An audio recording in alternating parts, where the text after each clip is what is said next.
Only has have had નો use spoken ઇંગ્લિશમાં જાણીએ. તો ફર્સ્ટ આપણે એ ક્લિયર કરીએ કે પોઝેશન મીન્સ કંઈક પાસે હોવું, પછી થિંગ્સ હોય, ફિલિંગ્સ હોય, ઇમોશન હોય, એ બતાવવા માટે યુઝ થાય છે. ફર્સ્ટ પ્રેઝન્ટમાં કંઈક પાસે હોવું એટલા માટે હેઝ અને હેવ પ્લસ થિંગ્સનો યુઝ કરવામાં આવે છે. અને પ્રેઝન્ટમાં કંઈક પાસે નથી એના માટે ડોન્ટ હેવ અને doesn't have according to subject use કરવામાં આવે છે.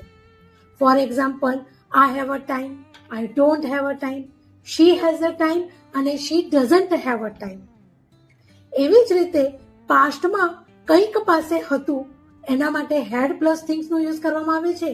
અને કંઈક પાસે નહોતું નેગેટિવ માટે ડિડન્ટ હેવ પ્લસ થિંગ્સનો યુઝ કરવામાં આવે છે. For example, I had a time, I didn't have a time, she had a time, she didn't have a time. Did એ ઓલરેડી પાસ્ટ ટેન્સ છે અને ટુ હેલ્પિંગ વર્બ્સ એક સેન્ટેન્સમાં સાથે આવે નહીં એટલા માટે ડીડની સાથે હેવનો યુઝ કરવામાં આવે છે.